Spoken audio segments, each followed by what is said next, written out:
గురు పౌర్ణమి గురువారం రోజు 10/7/2025 శ్రీమన్నారాయణ గురుపీఠం శ్రీ శ్రీ శ్రీ పరమానంద శంకర నారాయణ స్వాముల వారి పాదుక పూజ చందుబట్ల గ్రామము నాగర్కర్నూలు మండలము డిస్టిక్లో జరుపుకుంటున్నాము. అందరూ భక్త బృందము, శిష్య బృందము, గురు బృందము అందరూ రాగానే మనవి. ఆహార శుద్ధి ఉండాలని నెయ్యి వేసుకుంటారు దాంట్లో.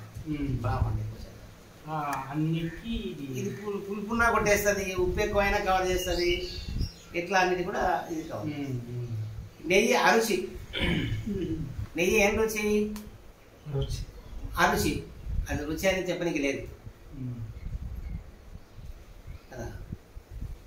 అట్లా ఈ దేవదానవులు సముద్ర మదనం తర్వాత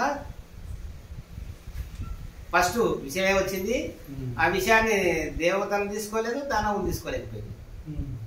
ఇంకా లాస్ట్కి ఈశ్వరుడే తీసుకోవాల్సి వచ్చింది.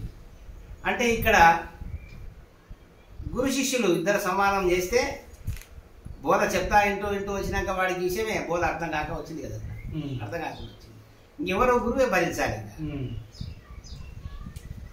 ఎంత అర్థమైనాక చెప్తూనే ఉండాలి. ఇక గురువు కోపికే ఉండాలి. పెద్దలకు చెప్పేవాళ్ళకి వేసట రాకూడదు. మీ సాటి వారికి వేసట లేదుంటే మా సాటి వారి బ్రతికే సాటి కాకుండా, పెద్దలకే మీరంతటి వారికి వేసట చెంది విశ్రాంతిలోకి వెళ్ళిపోయినారు అనుకో, వచ్చినటువంటి వారు ఇంకేం చేస్తారు, గుర్కబెట్టి నిలబోతారు. వారు కూడా గుర్కబెట్టి నిలబోతారు. కాబట్టి వీళ్ళు పెద్దలంటే ఎటువంటి వారు, రైల్వే స్టేషన్ లాంటి వారు. గురువులు ఎట్లుండాలంటే రైల్వే స్టేషన్ లేకుండా మా స్వామి చెప్తుండేవాడు. స్టేషన్ లేకుండా పోతే ప్రయాణికులు ఎట్లా వస్తారు? ఇంకా ఇక్కడ ట్రైన్ ఎట్లా ఆగుతాయి కదా. గురువులు అనేటువంటి వారు కూడా వేసట లేకుండా శరీరంలో తాను లేకుండా పోవాలి. స్థితి అట్లుండాలి. అశరీర స్థితిలో ఉన్నటువంటి వారే గురువులు. శరీరంతో ఉంటే వాళ్ళకి వ్యాసులు వస్తుంది, కాళ్ళు వస్తాయి, కూర్చొని నడుములు వస్తాయి, ఇంకా లేచిపోవాల్సి వస్తుంది. విశ్రాంతి తీసుకుంటాను ఆయన అంటారు, కాలు వద్దండి ఆయన అంటారు. నేను పోనీ ఇవన్నీ పెడతా ఉంటాను. వాళ్ళ అశరీర పద్ధతులు, అశరీరులు గురువులు. మా స్వామి అట్లే. ఇంకా ఏది మన లక్ష్మీపల్లి ఆరాధనకు పోతే సమాధి దగ్గర తీగల మంచం వేసింది. ఆ మంచం మీద అప్పటికి వయసు 90 సంవత్సరాలు. స్వామికి 88 అట్లుంటాయి. ఆ వయసులో కూడా ఇట్లా గడి మీద కూర్చున్నాడు. తెల్లాళ్ళు అట్లే కూర్చున్నాడు. అందరూ పడుకున్నారు, అయినా సరే అట్లే కూర్చున్నారు. మీ సాటి వారికి వేసట లేదు ఉంటే మా సాటి వారి బ్రతికే సాటి కాకుండా. ఏ సాటి అంటే ఏంది? ఒల్పల్సాలు కాదు, తాపల్సాలు కాదు.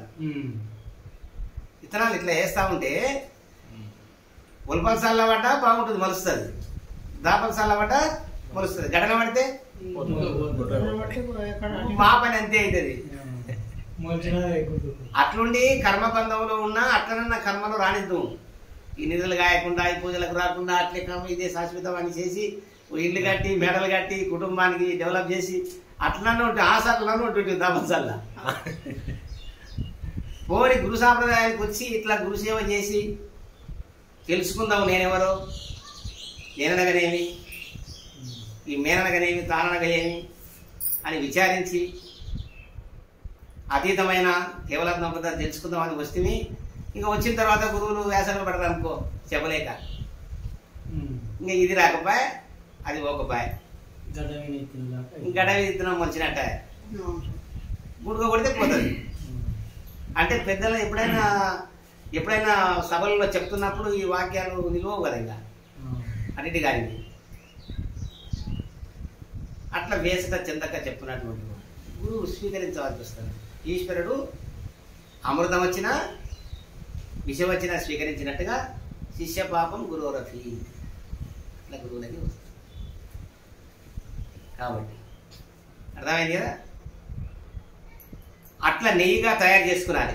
అంటే సాధన వలన సాంఖ్యము, తారకము, అమనస్కము, పరిపూర్ణ బోధ పద్ధతులు ఈ 4 భావాల యందు విచారించాలి. చేసి మళ్ళీ కేవలాత్మ పద్ధతిని గురు కృప వల్ల విచారించుకోవాలి. అప్పుడు నెయ్యి అయిన తర్వాత మళ్ళీ ఇందులో కలవనట్టుగా, ఎందుకంటే వెన్నెల కూడా కల్మషం ఉంది, ఆత్మలో కూడా కల్మషం ఉన్నట్టుగా అది కరిగించాలి. అగ్నిలో కరిగినప్పుడే కదా స్వచ్ఛత వస్తుంది. ఇది కూడా గురు కృపామృత దృష్టిలో నీవు కూడా నేననే అహం కావాలి. అప్పుడు ఇది ఎక్కడ వాయ్, నూనె ఎక్కడ వాయ్ కదా, అగ్ని కూడా వాయ్ కదా,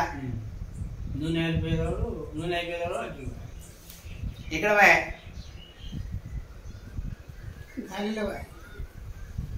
చూసినవా, చూసినవా ఆరిపోయింది అన్నావు కదా, చూసినావా నువ్వు పోయింది ఎక్కడ వాయ్, చచ్చిపోయా అంటావు, సచ్చి ఎక్కడ వాయ్